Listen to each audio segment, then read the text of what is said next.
Live from downtown Vancouver at the Vancouver Film School campus, it's time for EP Live. Hey, welcome to EPN. My name is Victor Lucas, and we bring you the latest in everything cool. And we've got a bit of a weird one today. There's a leak in the VFS Cafe at 390 West Hastings in Vancouver. Normally, the cafe is open to the public, and people can come in and watch, and sometimes we get students and stuff. But there's a leak in the cafe, so they had to shut the doors. But that doesn't mean the show stops. The show is still on, and here we are. And thank you very much for joining us. We've got a great episode today. We are visiting PlatinumGames. This is something we've been wanting to share with you guys for a long time. That is coming up.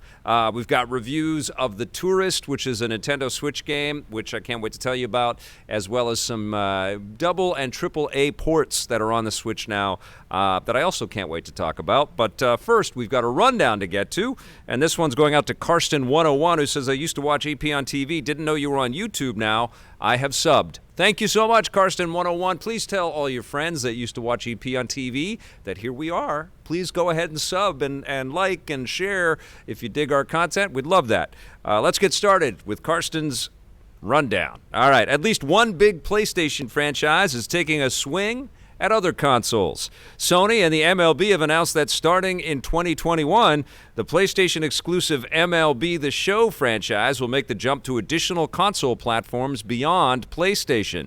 They haven't said specifically what those other consoles might be, but both Nintendo and Microsoft have shared the news on their social media channels, so the Switch and next Xbox are pretty much guaranteed.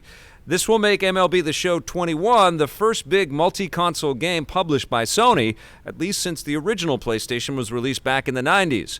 No word on other Sony-exclusive franchises. In the meantime, Mlb the Show 20 hits the PS4 and the PS4 only in March. This is interesting, isn't it? I tweeted yesterday that this might be the generation where we see Nathan Drake on Xbox and Halo on PlayStation, and here's how I think they're going to do it. I think that this is the beginning of people being able to play their games wherever the hell they want, and certainly streaming is an ingredient in there. We know that Xbox Game Pass and xCloud is going to be a huge component of the future of Microsoft. We also know that PlayStation is taking PlayStation Now very seriously, and I think what they're probably going to do is allow the app for PlayStation Now eventually. This won't be right away. They're going to kind of leak it onto the other systems. But basically, you're going to be able to port your library of digitally purchased experiences across a variety of platforms. And this might be the first one. I can't see Sony's first-party developer, because it's made by Sony. It's made by the Sony San Diego studios in San Diego. I'm talking about MLB.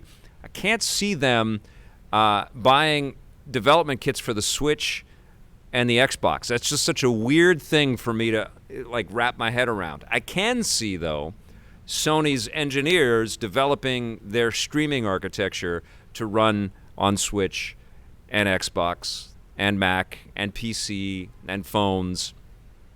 And I think that's what might happen. I also think that Xbox might have a Nintendo xCloud app and a PlayStation xCloud app. They're all starting to think about working together.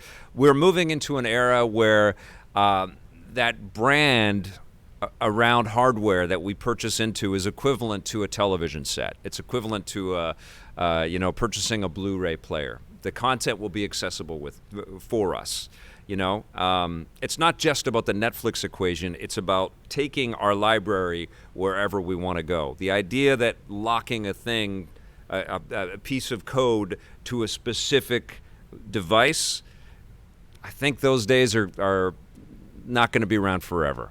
And I think if people want that, they can buy physical and stick with their specific platforms. But this is very interesting. This is epic, huge news, not just if you're a baseball fan, but a big deal that they, Xbox and Nintendo push that out across social media at the same time. This is a big deal, guys. It's exciting, and honestly, change is frightening, but I also think that it's pretty cool that we'll be able to play our stuff wherever we want to play our stuff, just as long as awesome games keep getting made. That would be great. And I'm also very happy for baseball fans who get to play the best baseball experience ever crafted. Sony kills it with the MLB games on lots of different devices. The game that I keep thinking about is Spider-Man. Yeah, I keep thinking that Spider-Man is one of the coolest pieces of interactive software, and it's just such a tragedy that only PlayStation people have been able to play it, particularly in this era where Spider-Man is bigger than he has ever been before. All of the MCU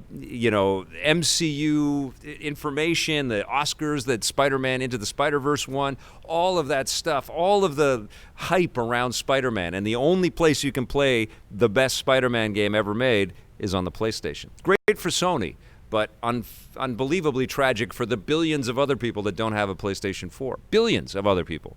All right, let's move on. And before you start worrying about next gen, there are still loads of games coming to current gen systems. Yesterday, during their latest State of Play broadcast, Sony and Capcom officially unveiled the long-rumored remake of Resident Evil 3. Like the new version of Resident Evil 2, the new 3 rebuilds the entire original game from the ground up with new graphics and more modern controls. There will also be a multiplayer component because the game is being bundled with the already announced 4 versus 1 multiplayer game, Resident Evil Resistance. The Resident Evil 2 remake has already outsold the lifetime sales of the original version of the game and is up for numerous Game of the Year nominations, so it's no surprise why Capcom wants more. The new Resident Evil 3 lands in April. And, based on the success of Resident Evil 2 and, probably it's easy to predict that Final Fantasy VII is going to do well. I think we're going to see a lot more dipping into a lot of classic titles and reimagining them, remaking them. I think that's a totally cool thing because obviously the technology allows anything that these developers back in the day could imagine to be realized. And when you look at the visuals for Resident Evil 3, it looks like, some of the movie footage from the Paul W.S. Anderson movies. Of course, they went off in Cheeseville. But visually, those movies actually had a really cool aesthetic that adhered to a lot of the aspirational qualities that were a part of Resident Evil, but could not really they couldn't reach it with the architecture of the original PlayStation. But now, all bets are off, and the visuals in these games are going to look better than the movies. So I think this is great. I love Link's Awakening this year on the Nintendo Switch. I'm cool with remakes coming back in interesting new ways. Look at Shadow of the Colossus. That reimagining, that remake of that game. Look at how great that was. Or Burnout Paradise Remastered. And that was just a remaster. I'm cool with awesome titles coming back and being revisited as long as they're done with, real love and real care. And it's a chance for these awesome franchises or awesome experiences to be, enjoyed by a brand new generation of players out there. So, EA, I hope you're listening. I would love the Saboteur remastered across all the systems, but I really want to play it again on my Switch, so please make that. Okay, I know they never will. Thankfully, there's something that isn't a remake coming to the PS4 and other platforms. During the same State of Play, Sony unveiled the first gameplay footage from Babylon's Fall, a new collaboration between Square Enix and Bayonetta developer PlatinumGames. It takes place in a medieval fantasy world and looks like it combines the fluid action gameplay of other Platinum titles with the visual style of Dark Souls. Babylon's Fall was first announced shortly after the last Platinum and Square collaboration, Nier Automata, but this is the first good look at gameplay. Expect to be playing it next year. Oh my God, I cannot wait for this freaking game. I love Platinum's take on all of this stuff. You're going to see how much of a fanboy I am of Platinum a little bit later in today's show, but this is exciting stuff. This game looks absolutely sensational. Platinum, I sometimes liken them to the way Treasure was back in the 2D days. Every time they came out with something, whether it was your favorite or not, it was interesting, it was unique, and it was polished, and it was really tuned, And Platinum is like that, but with 3D and tremendous ambition. And I can't tell you what an incredible thrill it was to walk through the halls of Platinum and to see the studio and to, meet the leaders of the team and talk a little bit about their history. I'm psyched for you guys to see our interview today. Yeah, I love this company, and I love their games. I can't wait to play this game. Now, over on the Switch, Nintendo has scored a hit indie game that has a lot of players very excited. Axiom Verge 2, a sequel to the 2015 Metroidvania side-scroller, was announced yesterday during a new Nintendo Direct. It's coming in fall 2020, and right now the Switch is the only confirmed platform. The previous game was a multi-platform release, not finding its way to the Switch until 2017, so don't be surprised if the sequel hits other systems after the Switch, but we'll have to wait and see. Another hit indie game, Golf Story, is getting a sequel called Sports Story on the Switch next spring. These indie showcases are just outstanding. Nintendo's been doing some great work, collecting and collaborating with all kinds of amazing indie developers. What's the developer's name? Thomas Happ. Yeah, I've talked to Thomas over the years, met him at PAX a couple of years ago. Wonderful guy, and I'm so excited that he's got a sequel coming. I enjoyed the first Axiom Verge, but I have to admit that it came out in an era where it felt like we were playing a new Metroidvania every week, and I haven't gone back to the game, and I really want to, and now that the sequel is coming, I want to come back to it. I keep hovering over purchasing that game again for the Nintendo Switch, even though I had it on the Vita, I had it on the PlayStation 4. I think it came up as a freebie I have it on Steam, and I think it came up as a freebie on Xbox, but I haven't gone back. You guys know my schedule. I want to now, though. I want to play that again, because famously, it was created by one person. Just like our friend Brian Provinciano and Ben Rivers, Thomas Happ likes to work in solitude and build a tremendous amount of material, and it was an incredibly ambitious project. So congrats on that. Golf Story was terrific, so I'm really looking forward to Sports Story as well. Just psyched about these new indie gems that are coming to the Nintendo Switch. And I think the review that I've got coming up kind of qualifies as an indie gem. But that's going to do it for our rundown today. Thank you so much for watching that. Now let's take a look back at this day and everything cool.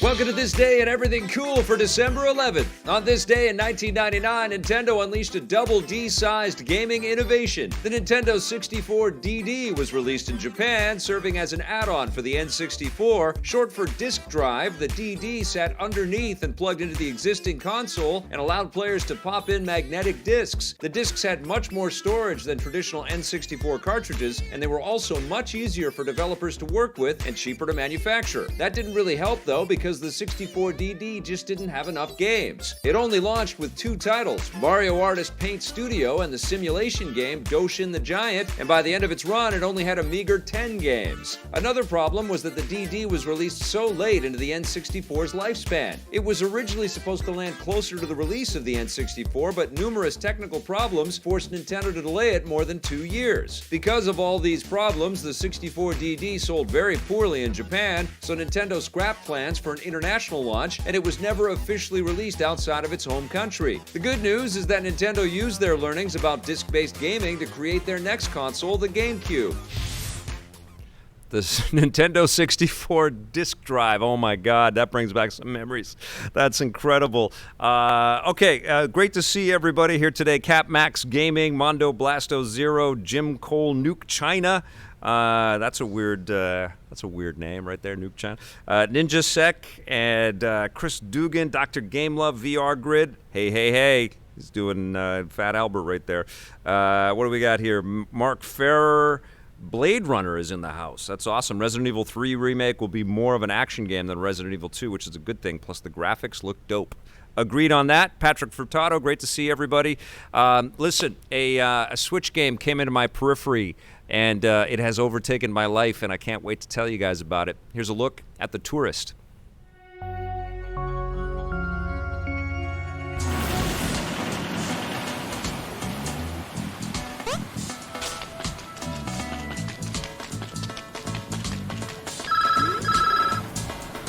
So I have to give a little hat tip to the fine folks over at Digital Foundry. I saw that they had a video up there about the Touryst for Nintendo Switch, and I hadn't even heard of this game. It's developed by Shinen, the same team that brought us the Fast RMX game for Switch, and they brought out Fast for, I think, the Wii U as well, a racing game. But this is far from that. This is an action-adventure game with a heavy emphasis on adventure and a real kind of homage to games like The Legend of Zelda and, all of these exploration type of experiences out there.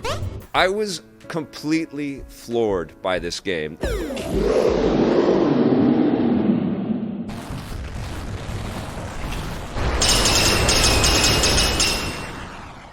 It is done from the vantage point of, I feel like it's David Harbour in Stranger Things. He's got like a Hawaiian shirt. He's going on vacation. He's hitting a bunch of tropical islands. But everything is created with little cubes. It looks like it's a voxel game or something like that. I'm not exactly sure what the technology is, but it's a bunch of cubes all stacked together. And it reminded me of that 3D Dot Heroes game, which I loved back on the PlayStation 3. You play this little character who has to, explore the environments and go into these dungeons and solve these different puzzles and defeat these bosses and collect magic items. But everything is done very tongue-in-cheek, and all of the characters that you're going to meet are, they're trying to sell you shorts or shirts or ice cream. You pick up these little travelogue books that give you access to different islands. On every island, there are copious amounts of secrets. You might find messages in a bottle floating in the ocean.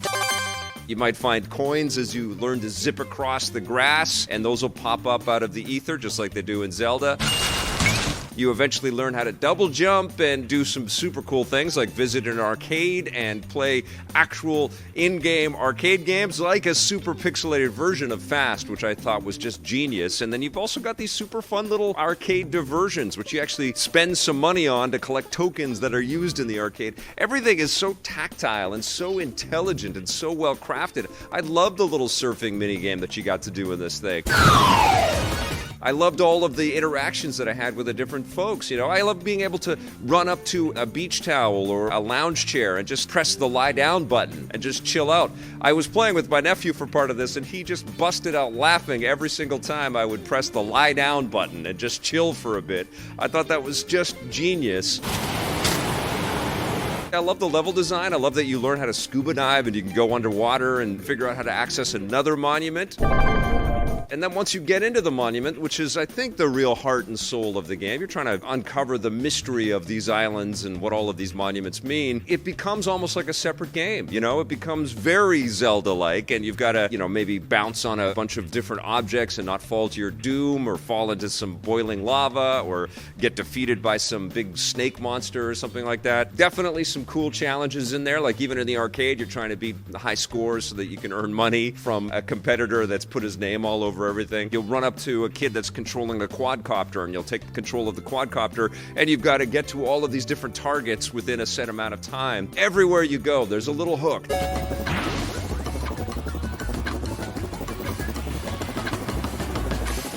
It's got a lot of great mental stimulation, but when you're trying to uncover all of these puzzles and when you're trying to defeat things within a set amount of time, a lot of mysteries to uncover and a lot of secrets that make you feel very fulfilled. You actually get a to-do list. There's a whole bunch of, information about how long you've been playing and what you visited and where you have to go. It's not an especially massive experience, but it's so well refined and so well put together. It feels like you're playing from a meta standpoint. It feels like one of these cubic creations that they have within the game. It just feels so precise and so perfectly tuned and so intelligently crafted, but also a tremendous amount of heart and charm. Even the interactions that you have with the little boat captain that's going to take you back and forth from all of these different islands, the shopkeeper that's going to sell you travelogues, you've got to get a suit to go into a club. There's just all of these tight design decisions, and I was just really, really pleasantly surprised by how wonderful this game is. I guess the only quibble that I have with the game is that sometimes the blurring effect, the idea that stuff is out of focus, is just a little bit too close to the camera, so it feels like the world is incredibly small or your character is super nearsighted. It just makes me want to have a more expansive, amount of land to traverse across on these different little islands, but they're not that big, so you can cruise around them super quickly. And that's my only real quibble. You have full 3D camera control, so you're, able to look at these beautiful graphics in all kinds of different perspectives. Sometimes that becomes a bit of a challenge when you're in some of these different monuments as well. Sometimes being able to jump perfectly from one platform to another when you're repositioning the camera and everything's got these sharp edges can become very tricky. Especially tricky when things don't have a sharp edge, when you're this little cube character and you're trying to jump on these floating orbs and you're repositioning the camera trying to figure out exactly where to jump before they explode. Maddening, but I got through it and it was super fun.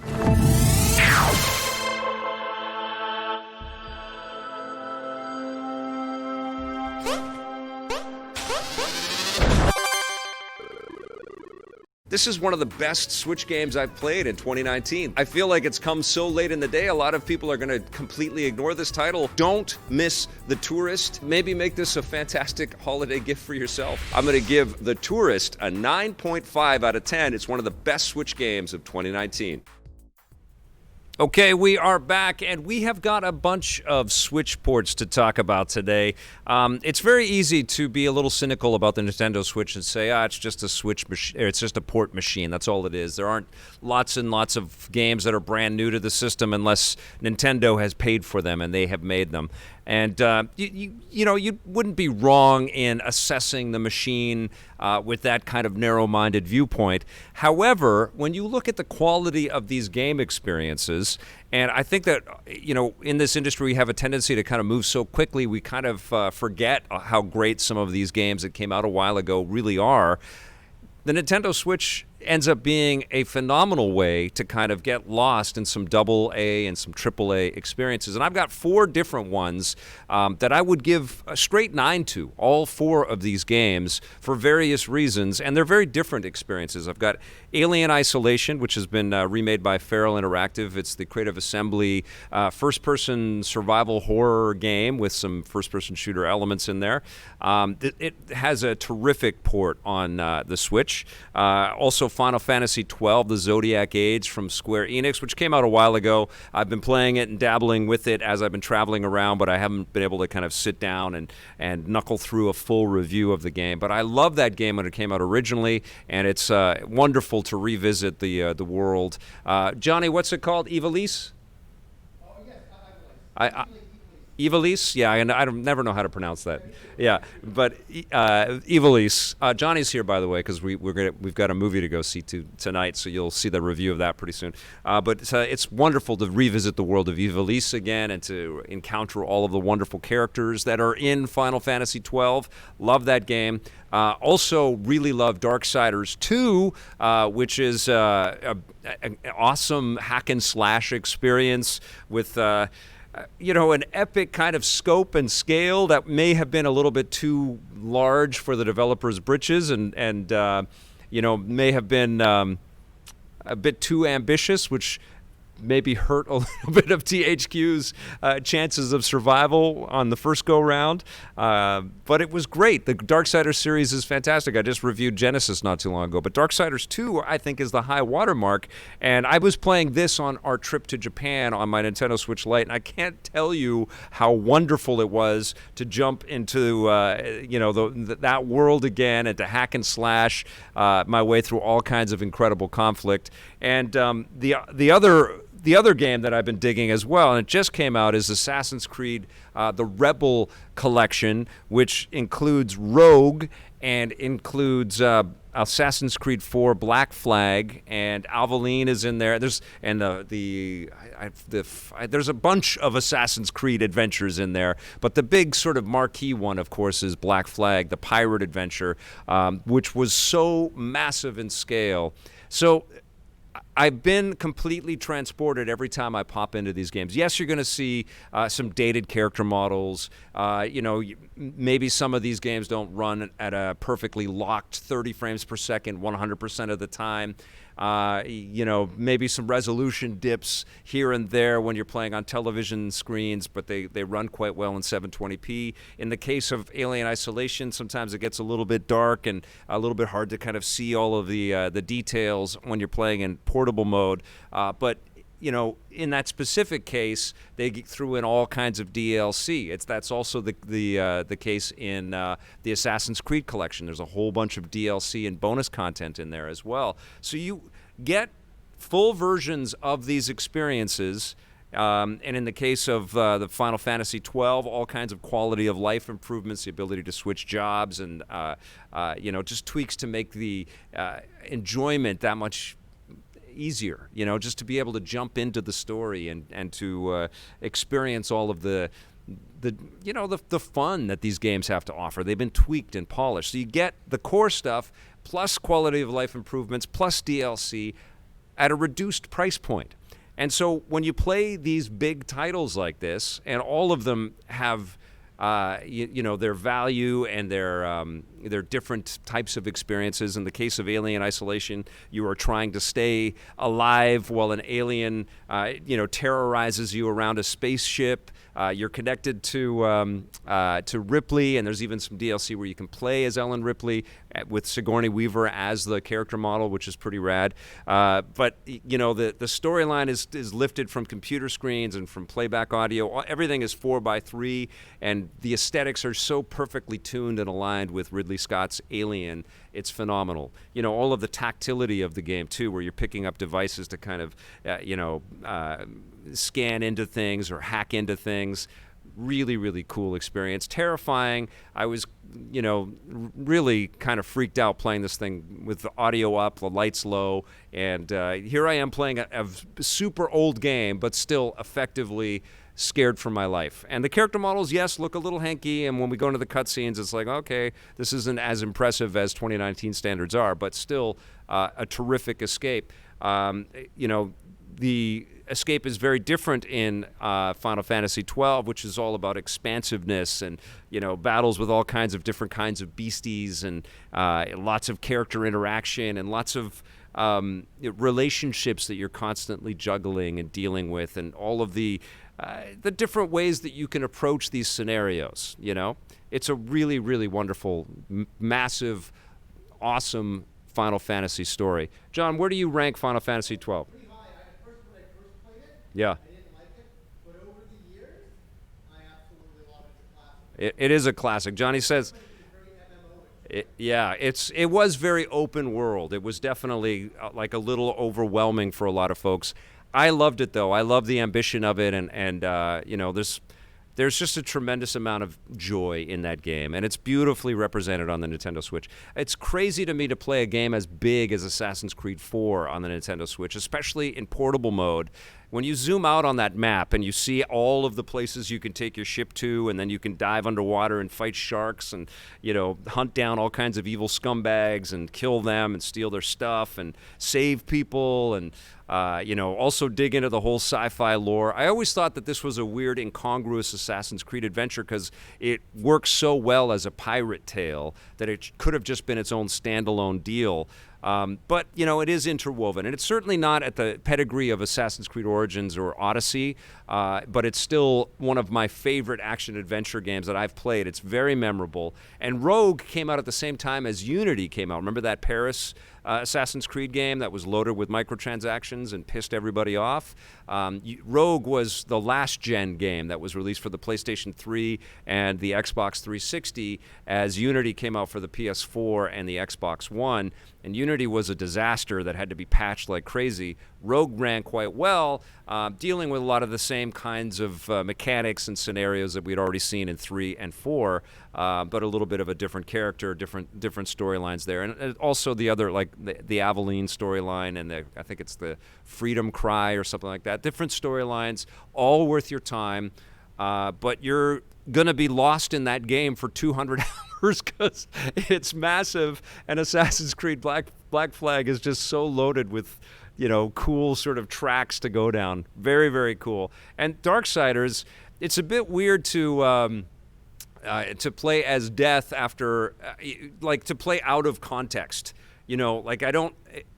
And it is a definitive edition of Darksiders 2. It's also been tweaked and tuned and polished and ready for the Switch. But it's a bit weird to play that one and not have played 1. 1 is not as good as 2. So I recommend that if you are a Switch owner that's sort of dabbling or sort of looking around at Darksiders and saying, maybe this is a franchise I want to get into, get 1 as well. They're both great. But 2 is more polished and more tuned, and the combat is more satisfying.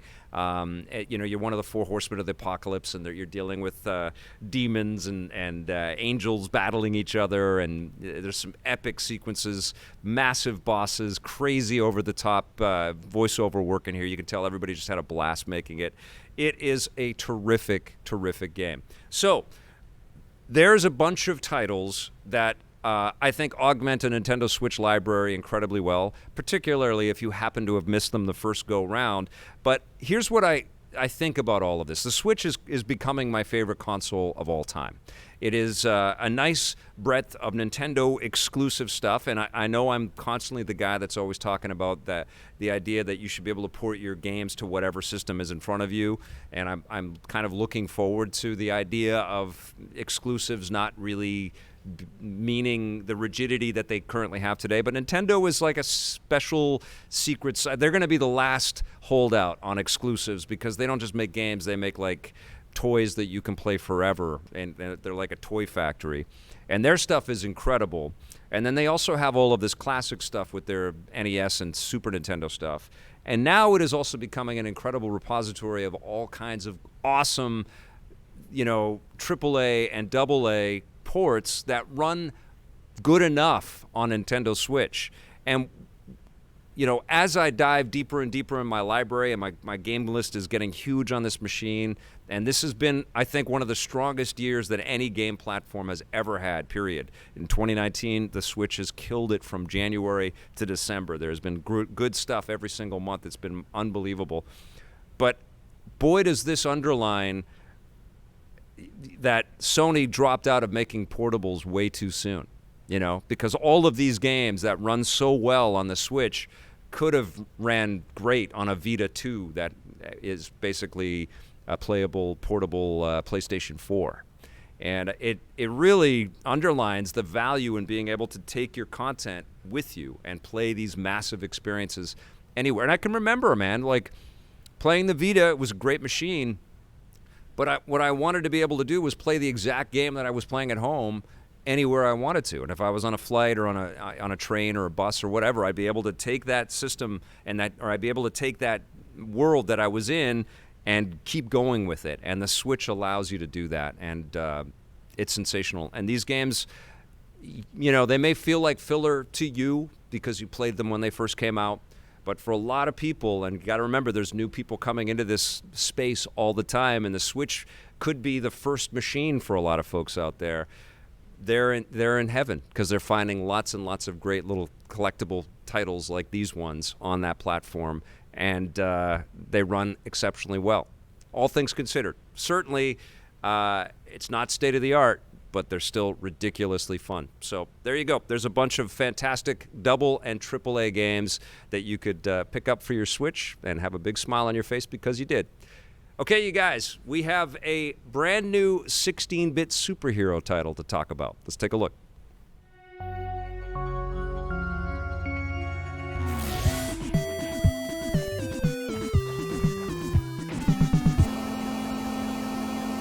Man, I really wanted to love 1993's X-Men for the Sega Genesis, but this game, and I've talked about a lot of hard games in 16-bit superheroes, but this game is just ridiculous. It has completely kicked my ass.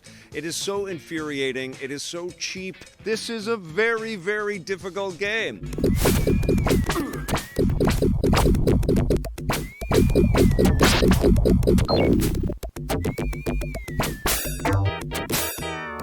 The whole idea is that the danger room has been corrupted by a virus, and so you're blasting into these different simulated realities, taking out robots and different warriors. Sometimes you'll run into some sentinels, and of course you'll have boss fights with various X-Men baddies along the way. The collision detection is just so atrocious in this game. I can sometimes never tell why I have died, and sometimes I'm fighting bosses, and it feels like I'm just going to town on them, hacking and slashing as either Wolverine or Nightcrawler or Cyclops or Gambit, the 4 X-Men characters that you can play as in this game. Just feels like nothing is happening. The health bar doesn't titch down, and every time they run into me, they just hammer me and they crush me, and so I die over and over again. I set it to the lowest setting, I die over and over again. I have trouble with the jumps in this game. There's just a lack of clarity, and because the collision detection isn't always precise, you just don't always know what you're supposed to punch or hit, or you can find out with elevators in some levels, and sometimes you'll jump onto moving ledges and you just miss them for some reason, maybe by a pixel or something, and you fall on spikes. It's beautiful though,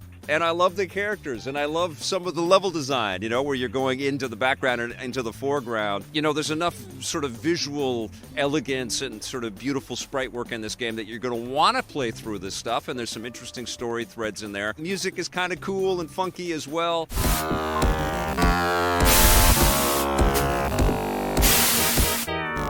but it's just hampered by poor design choices, and it feels like it might have been rushed a little bit to sort of make a date or something like that.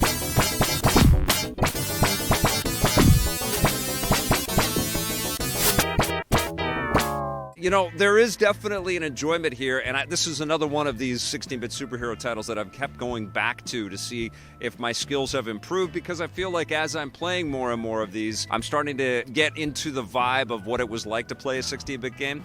But no, this game is just way too hard for me. There are cheat codes that you can find online that will give you level selects and extra lives and stuff like that. And I did use a little bit of that to see some of the different environments. There was this one point in the game, you know, I just gotten past a couple of sentinels and I was defeating these robot sentries that were going up and down blasting at me, and there's these electoral walls that are in the way, and I had to go down to hit the switch, and some of the switches are a little incongruous. You don't know if you're going to hit them or not. But in this particular scenario, I had to jump down into a hole and punch the switch, and then arbitrarily one or two of these electro fences would disappear and I'd be able to get past that area if I could actually jump out of the hole. And I happened to be playing the game with my 5-year-old nephew beside me, and I couldn't jump out of the hole. I think I was playing as Cyclops, and I was doing double jumps and flips and stuff, and I just couldn't get out, and I was just completely freaking out, trying not to swear in front of my my little 5-year-old nephew, and he was laughing his butt off. He couldn't believe that I was having so much difficulty to just get my character out of this trap, this ridiculous trap that's like right at the beginning of the level. It's situations like that that are just interminably frustrating about this game. As cool as it is, and we had Ed Annunziata on EP Live earlier this year, and I love talking with him, and I know that he created this, he created that Spider-Man game, he worked on the X-Men 2 game, the sequel to this. You know, as much as I dig a lot of elements in this game, it is just too freaking hard. I think there's lots to love in this game, but the overall sort of quality of the experience is just too damn frustrating. So I review these games based on how I'm playing them today, not on any memories that I have of them. And you guys know I love superhero games and I love 16-bit stuff too. This is one of the tougher ones. As cool as it is, and as much good stuff as is in this game, I just don't find it that much fun to play. I'm going to give it a 6.5 out of 10. I just have to let you all know that, yes, I eventually was able to get my Cyclops out of that hole. And once again, I'm happy that I own that game, especially because Ed Annunziata is a part of it. And I noticed that other developers that I've covered and talked to over the years were also part of that Sega team back then. I'm glad that it's in my collection, but I don't think I'll ever play the original X-Men on Genesis ever again. Excruciating. All right, it's the moment you've all been waiting for, and it was a moment that I hope would come to pass the minute that we learned that we were heading to Japan. We got to visit PlatinumGames, and here's our look at that incredible studio. Oh, yeah, and this is a nice, lengthy visit with the team at Platinum. So Johnny and I actually have a movie to go to. We're going to have a review of Jumanji 2, and so we're going to let this play, and I'm going to say good night. But hey, remember, we've got the Rocket and Raygun Awards coming up next week, all week long, so we do want your videos. If you haven't sent them to us, put them onto Google Drive or YouTube or whatever, and send us the links through Twitter or Facebook. All of the info on what we are looking for is on our Facebook page, but we'd love to have videos from you guys, and we'll pop them into all of the different categories. We're looking at the 2019 best games of the year and also the games of the decade, so please be a part of that, and I can't wait for you to watch all of that content. So without further ado, we'll see you soon. Play forever. Here's our visit with PlatinumGames.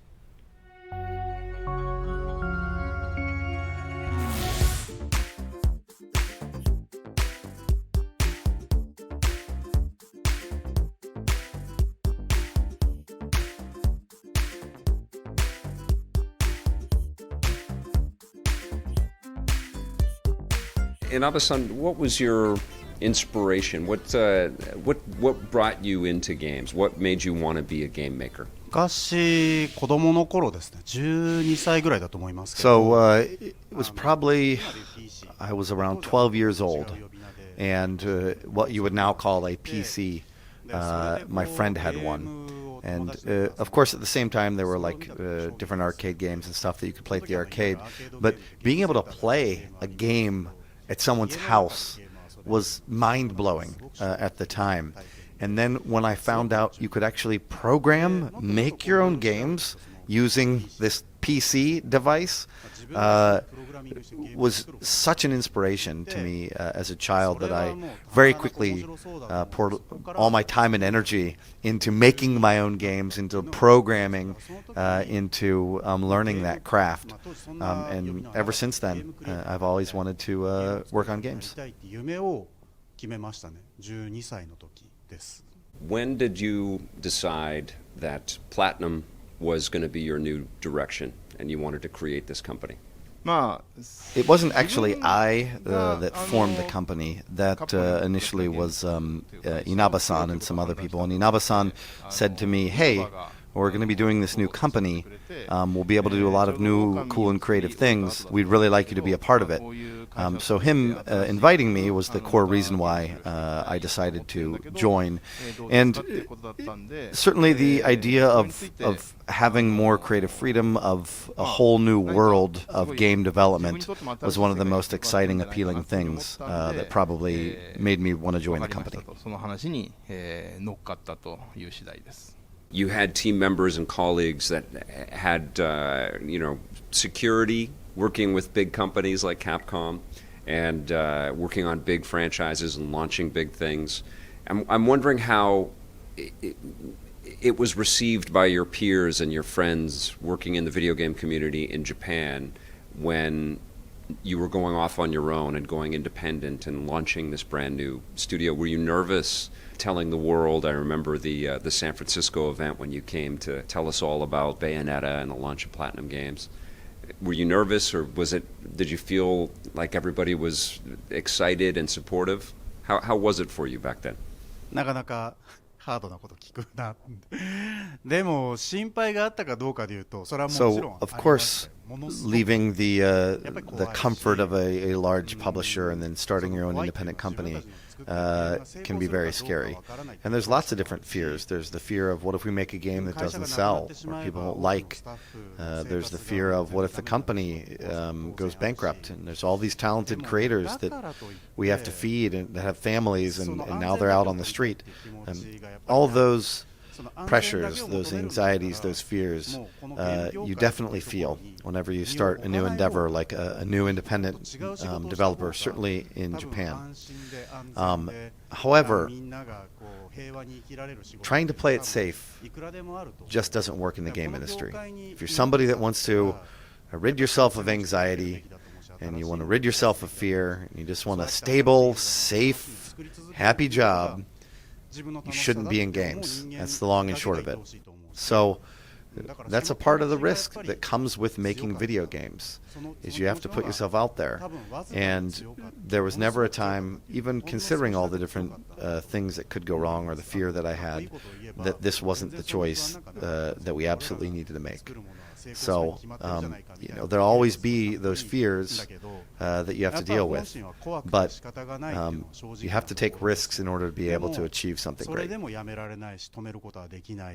もうそれはそういう自分がそういう性質だっていうふうにもう自分のことを理解するしかない、そんな感じですかね。What was the philosophy for Platinum Games? What did you want to create out of this company, and what were some of the messages that you wanted to send out into the world of game development so you would attract the top talent? そうですね。プラチナゲームズというか僕が一番大事にしたいのはやっぱ新しいものを作りたい。So, ever since forming Platinum Games, for me personally, it's about being able to make new things, original experiences. It's probably because myself as a person, I get bored pretty easily. So there's always a desire to do something new, to push the envelope, to create something original. And again, because I'm a bit greedy, it wouldn't just be one title, it'd be multiple titles, doing multiple lines, multiple production lines, doing original new things that hadn't been done before. That was always the goal when making the company. It's something we continually strive for. And I think even today, that's probably one of the things that attracts some of the top talent to us as a company, is they see that we're not stuck in the same cycle of making the same game over and over again, that we're constantly doing new, original type of experiences, and sometimes things that we had never tried before, kind of not even Platinum Games like in the past. ただそういうことをやりたいっていう人がプラチナゲームズにいっぱい来てくれるんで、それは単純に自分としては嬉しいことだなっていうふうに思ってます。How do you describe your role here at Platinum Games, and how much has your job kind of evolved since your days at Capcom? So my current role is the chief game designer here at Platinum Games, and what that entails is, while I still direct my own project, basically I'm looking at all the different titles that are being created at Platinum, making sure that the quality is there, the polish is there. Sometimes if there are teams that need help, I will come in and provide some additional advice or some design theory for them. So largely it is looking over the whole company from a design perspective. Of course, when I was at Capcom, I would be the director of one project and I would focus fully on that. And while those days were incredibly fun, I still find the current job that I do very rewarding, in so much as Platinum Games has a ton of very talented, unique, original creators, and I get to help them grow as designers, directors, etc. And being able to watch over all these very talented younger creators really come into their own as designers and directors, it's a great feeling. And I'm quite sure that there'll be a future where, when they've all reached their maximum potential, then I'll be able to go back to my projects and focus solely on them, because I won't need to support them to that level anymore. Take us into your career at Platinum. And obviously, as one of the co-founders and the people that organized, you had a lot of other things to think about. But what have you been working on over the years? What games have you helped to make, and how do you differentiate how much of yourself you give to the game and give to the company? So probably the first 5 years of being at Platinum, my role wasn't much different than what it was at Capcom. Was as a producer, looking over multiple production lines, making sure the projects were of high quality, got out the door, etc. However, after about 5 years, I was looking at so many different lines that I couldn't do it all by myself, and then eventually gravitated to a more management role where you're overseeing at a higher level different projects. And if there's probably a couple key focuses that I grow into, it would be, one, be a business development sort of piece to my role, in which case, you know, there's lots of different offers, different IPs we can work with, different types of games. Maintaining those relationships, basically trying to strategize what are the games that we do, don't do, what fits for the company, doesn't fit, etc. All those different pieces are something that I need to look at. And certainly, if a project is going to be new, original, have more complicated structure to it, that's something that I'll put more of my time and energy into. But it's more I'll look at different projects at different times in the production that require more of my energy to spin up or to fix if there's problems, etc. And then I will fade out and go on to something else. So there's a larger portion of my time that's in management, and that's in doing specific roles for all the different titles, rather than being attached to one title from the very beginning to the very end like I used to. But I can say there's still plenty of chances to be creative. There's still plenty of things to work on, being able to chase after that originality, new titles, etc. None of that's changed. So my passion towards my job, even though there's more management to it than there was before, hasn't changed in the slightest. I still love it. You have so many strong directors here and so many strong leaders that have worked on different fantastic franchises and games, but how do you decide, you know, what direction and what games you're going to work on internally? Is there a process for that, and how do you put that together? So for us at Platinum Games, the process for deciding what sort of titles we want to make as a team is largely up to the passion of the director and the team around that director. It's not like Platinum Games comes in and says, what's best for Platinum Games? it's people that make these games. And so if there's a director that has a very interesting concept and he feels they feel very passionate about it, and there's a team that also feels very passionate about it, that's the sort of idea or concept that we want to support as a company. Of course, we're known for making action games, and naturally the staff gravitates in that direction, but we're still a very open-minded company. So if one day some creator comes and says, I really want to do an RTS, I really have this great idea for an RTS, we're still going to look at that, and if it looks like the passion is there and the team feels like, wow, we have something here, then even though we're known for action games, we'd go in a different direction too. What was different about the video game industry prior to Platinum, and what has changed over your time with this company, and the way that you guys look at the projects that you put together? As far as our creative spirit goes, that has not changed a lot. That hasn't changed rather at all since our days back at Capcom's Development Division 4. That was, of course, the core team that has now moved over to Platinum. We still have that same passion for game development. If there's one thing that has changed, it's the fact that as an independent developer, you are fully focused on the development of games, which is very different, of course, than working at a publisher. It also means that oftentimes you are working with an external publisher, and they're the ones that are funding the different titles, which means you may not have 100% creative freedom when developing the game, whereas you have a lot more of that if you're working inside of a publisher sometimes. なきゃいけないというところで、全てパーフェクトに自由にならないところがあったりという違いがあると思います。As we see with every independent production company and every independent game developer out there, you have great days and great successes, but you also have a lot of hard days and big struggles. And I'm wondering if you can tell us a little bit about maybe one of the hardest things that Platinum has had to face and how you got through that. I'm going to give you an example of one case in which we have overcome a difficult situation and another case where we couldn't, giving you real talk, as you put it, Vic. So the first case would be the PlayStation 3 version of Bayonetta. We had developed the original game on 360 hardware, and we had left the port up to a different company to do. The final quality of that was terrible. It was a port that left a lot of users very disappointed. And I make no excuses. In the end, it's our responsibility to oversee the quality even of games that have been ported by other companies.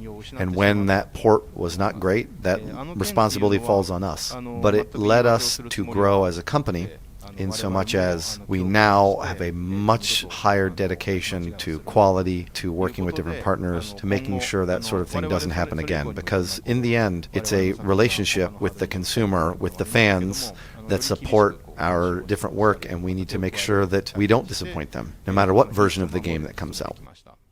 The second one, and this is a harder one to say, would of course be Scalebound. With Scalebound, we were dreaming big. We were designing something amazing. However, sometimes you have a plan to make something great, and when you try to build it out, it doesn't go as you envisioned. Back then, at the time, that was an incredibly aggressive, original game design that I, Kamiya, fully believed in and really wanted to make as a title, but we didn't have the production ability to hit what that goal was. We obviously disappointed the fans. I myself disappointed myself by being unable to achieve those goals. But you have to look at all those failures as steps to the future, and while we did fail then, I think it's largely made us a stronger company in the now. So sometimes you have to learn those difficult lessons to become better designers for the future.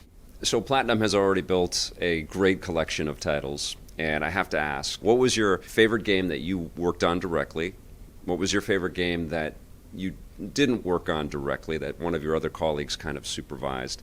And is there a Platinum game that you wish you worked on? So, actually, since joining PlatinumGames, there's only been two titles that I've been the director of, fully been the director of. One is Bayonetta, and the other is The Wonderful 101. Probably not just myself, but any creator would tell you it's impossible to choose one single game that is your favorite because they're like your children. And no parent is going to say, I like this child more than this other child. You like them all the same. And of course, you like them a lot. So it's really an impossible question to answer. As far as your second question goes, I have been attached to both Bayonetta 2 and Astral Chain in a support capacity as a designer providing advice. With Bayonetta 2, it's special because, again, that's a sequel to an IP that I helped create. And so being able to be a part and really provide some very important design guidelines, advice, guidance, etc., has been a fantastic experience. On the other hand, Astral Chain, it's a very unique, innovative product that we feel stands on its own and is very different from anything else on the market. And so very proud that Platinum was able to do something with that level of originality that's quite different from anything we've done before. So I'm very proud of that. So again, it's a very impossible question to choose which of the two I'm more proud of. As far as your third question, there are two ideas, two concepts that I really want to do. I feel very passionate about. And I think they're going to be great. But all I can say right now is just look forward to hearing more about it in the future. I won't ask you to pick your favorite game or your favorite child, but I would like to know what was the most fun game for you to participate in here at Platinum Games, to make. これまた難しいこと聞くね。なんだろうな、それぞれに楽しさがやっぱりあるんで。You always ask the hard questions, trying to make us choose just one game. I guess if there's one I would have to choose, it's probably Mad World. It's one of the first titles we released. And that's because obviously it's a SimCity sort of like visual design. And we had just, the team at Clover Studios had just done Okami, which of course is a game about peace, tranquility, these very colorful colors that you're using, and then go to this really violent, dark, brutal world. The one thing the game taught me was that you can have the violence and the brutality, but still turn it into a really interesting game experience. So the visuals, that level of brutality doesn't have to mean that the game itself isn't deep or isn't a lot of fun. So there was a really unique learning for myself when being on that title. I guess if I was going to say one other one, it would probably be The Wonderful 101, because that was the last game I collaborated with Kamiya-san on. And Kamiya-san and I both have very strong personalities, both very opinionated. We both have our own flow, what we think about games. And I would tell him, we need this level of quality, and he would then come back to me and say, no, it needs to be higher in a different way. And so we really do riff off of each other, but it's also a very painful experience because you're really pushing each other in a direction towards excellence, but with that comes a lot of stress and pain and pressure. And so it's never an easy experience. But even in the pain of working with him to create an amazing game, there's still a lot of fun that is had. And so I guess if I'm going to choose a collaborative game where I got to work with Kamiya, it would be The Wonderful 101 is the one that I felt was a lot of fun. But, every single game is fun in its own way, so that's why these questions are so hard to answer. When you look over the library of titles that your company has made, is there a game or two that best exemplify what Platinum is all about, in your mind?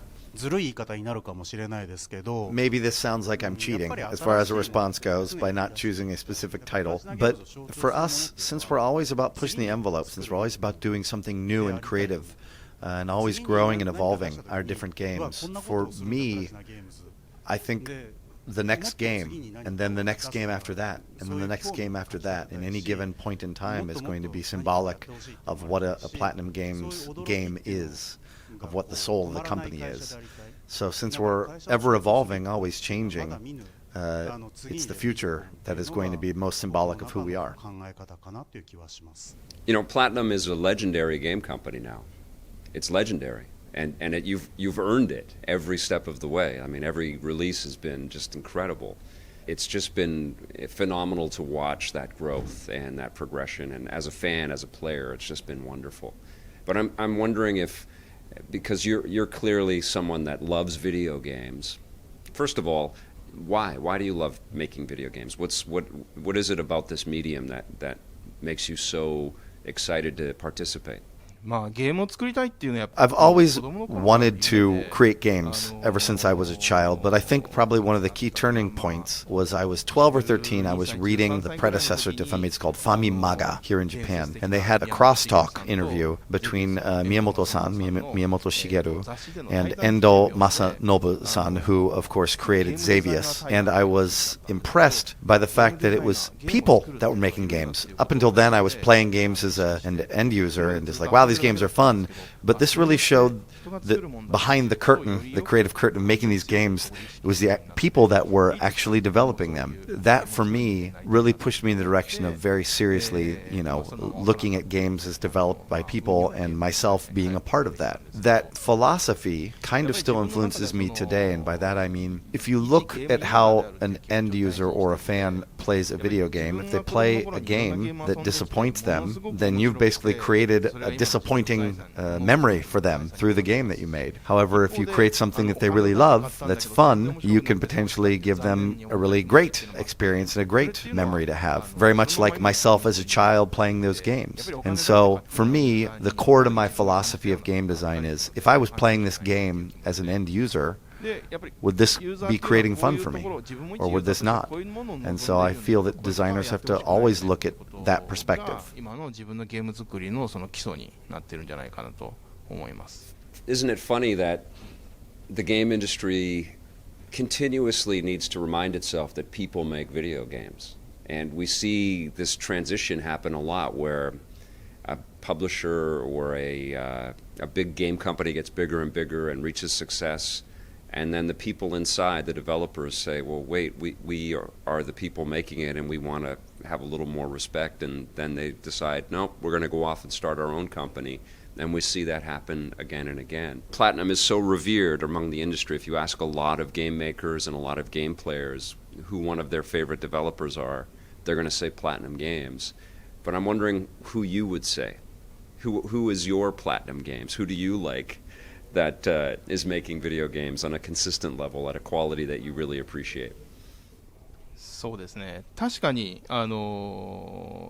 For your first comment, actually from this position, I understand why companies want to push the company first before the individual creator. And that's because obviously you want to make your brand name stand out. You want people to be able to recognize that, etc. But you don't want to be in a situation where there's one person known for creating a title and then that person leaves, and now it gives the impression that that company can no longer make that IP, which may not be the case. So there are certainly risks to putting a lot of emphasis on the people and not on the company, and I understand why that happens. That being said, PlatinumGames is a company that we do cherish the individual creators that work here. We do want people to know them on a personal level. They are the lifeblood of the company, so we're comfortable with our creators being known for the different works that they've been a part of. It's not just me, it's all these other creators and other designers, and they need to be able to say, hey, I worked on this thing and it's a part of me. That's important to us as a company. As to your last question, I have lots of very talented designer, developer, creator friends. It's hard to just pick one person, because recently the things I've been thinking about is I look at I'm not familiar necessarily with all the company names or all the exact individuals that are part of the different titles, but there's so many amazing titles that are being released, very popular, very incredible looking games, and I look at them and I'm like, I could never design this. And so when I think about that, it just makes me realize how amazing the game industry is, just how much talent is out there. So it's hard to just pick a single name out of a hat and say it's this, that, or the other thing, because there's so much talent, and it keeps getting better and better as time goes on, and it's stuff that I can't do. So for me, the answer is the game industry in general is pretty impressive. すごいと思うというよりも、ゲーム業界でゲーム作ってる人ってみんなすごいんだなっていう気持ちを今持っていて、見ていて非常に勉強になるなと思います。What is the future of Platinum? And how big of a company do you guys want to make it? And how many games at one time do you want to be building? And what can we expect? 僕はSo for the future, it's not about having tons of people. It's not about having tons of titles. It's more about being able to make the games that we want to make. And so using Scalebound as an example, we didn't have the ability to be able to make the game, even though that was the game we wanted to make. So the goal is to make sure that we grow the company to the point where if we want to do a big title of that scale, scope, and size, that we'll have the people that are able to do it. And separate from that, if we want to do smaller titles like we've done in the past, we can also do that. So it needs to be about making the games that we want to make. And beyond that, we don't want to grow the company to be massive or have tons of titles. It's not about that. It's merely about being able to make the games we want to make. Can you tell us a little bit about Platinum's move into self-publishing and not just working on games and with partners, but now you're going to publish your own titles? When it comes to self-publishing, I mean, right now, at this exact point in time, we've never published anything directly. So there's lots of unknowns, quite frankly. But believe it or not, even when we formed PlatinumGames, there was always a desire to self-publish because it allows you a direct interface with the fans, with the end user, rather than going through the filter of some other company. And of course, there's tons of different risks that are involved. There's the money, the financial piece. There's are we going to be able to have some of the functionality of a publisher and be able to really do what the publisher does and do it to the best of our ability? But all of those challenges are very much the same to your previous question of when we've informed PlatinumGames, which is, yeah, there's fears, there's unknowns, there's anxiety. What if we do self-publishing and it totally fails and we lose all this money and, again, we're in a bad spot? All those risks are there. But anything worth doing, it comes with risks. And this is going to be, hopefully, a natural evolution for us as a company. And having it direct pipe to the media, to the fans, to be able to have the dialogue directly, that's what we want to be as a company. We don't want to have to go through another party sometimes to convey what's in our hearts as creators. And this sets us up with the best possible chance to be able to do that. So it's my hopes, Vic, that maybe 10 years down the line, you'll come back and interview us again, and we'll reflect. We'll look at the old clips, we'll reflect on this interview, and we'll go, so 10 years in the future, now you're a publisher, you've self-published all these titles, it's going well. What do you think? And we'll be able to talk about how that was the right decision at the time. 頑張りたいですね。だからなんかこのインタビューの何年後かにもう一度インタビューされたいなっていう気持ちはありますね。あの時空いてたけどどうですか。でその時にすごくこう成功してる話っていうのを答えて、その次に何を目指すのかっていう回答ができるように頑張りたいな。そんな感じですかね。Now, before I ask you a couple more questions here, I don't want to forget. Will you sign my Nintendo Switch? You have helped to personally make 3 of my favorite Nintendo Switch games, and I would love it if you would be kind enough to sign the back of it. Would you? Yeah? Okay, cool. I'll give you that. Thank you. Yes, anywhere you'd like.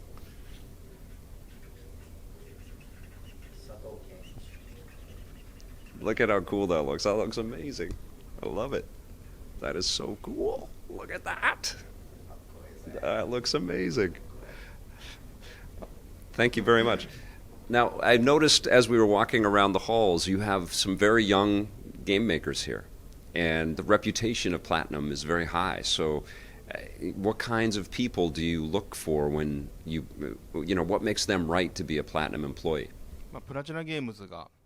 So the sort of people that we're looking for at PlatinumGames are going to be people that have the right judgment sense about where to push their ideas and how to take those ideas and adjust them accordingly to what the team needs. And so by that I mean most creators are pretty selfish. They have ideas. They want to make this kind of game. They want this sort of character. They have all those sort of ideas in their mind. And you need to have confidence as a creator. But you don't want to surround yourself with a team where if you say, hey, I want to make this game, everybody says yes. You don't want yes men in your team. You want people to look at your suggestion and then add to it, to add some idea or to say, hey, we should adjust it in this way. You want people to be proactive. You want their creativity to blend with the team's creativity and basically together as a team make what is the highest quality game that you can. Because when I surround myself with different people and I have my imagination of what the game will look like or be or whatever, and I suggest to the artist, hey, how about we do this sort of character? If the artist just says, yes, that's the sort of character we're going to do, we're not going to reach the max amount of quality. But if the artist comes back and says, oh, how about we add this to it, or how about we change the animation this way, that'll make it play better, that's where a team really shines, and that's where you can reach the maximum amount of quality. So the sort of people we're looking for, people that are proactive, that do have their own desires of the sort of games and stuff that they want to make, but can work within a team, and their ability can help maximize what is the quality of the team's output, rather than just say yes because their boss told them to. I have one last question, and it's kind of a selfish question because I love superheroes, and I loved Insomniac's Spider-Man game and Rocksteady's Batman game. When I think of a developer that could make an awesome superhero video game, Platinum, I think, could make one. And so do you have a favorite superhero, and would you ever have an interest in developing a superhero video game? So there's obviously a huge superhero boom that's happening all around the world, and it's pretty amazing. From my perspective, though, as a young boy in Japan, I grew up watching Japanese hero TV shows and whatnot. So, you know, anything from like an Ultraman to a Mighty Morphin Power Rangers. These are the sort of things that I saw and grew up watching and idolizing. And so if you look at my previous works, anything from like Beautiful Joe to even The Wonderful 101, I'm obviously getting inspiration from those childhood memories already. And one of the things I want to do in the future is a superhero-based game. It's pretty amazing, but it's also right now a secret. So I can't tell any more beyond that. 結構具体的なアイデア実は頭にあるんですけど、今は内緒です。Oh, Kamiya-san, this was amazing. Thank you so much, and continued success. And you talked about creating great memories for people out there. I'm one of those people. Your games create great memories for me, so thank you very much. You've created a beautiful company, and as a fan and on behalf of the many fans that would love to be here with us right now, just thank you. Thank you for this entertainment, and best of luck to you and to everybody at Platinum. ありがとうございます。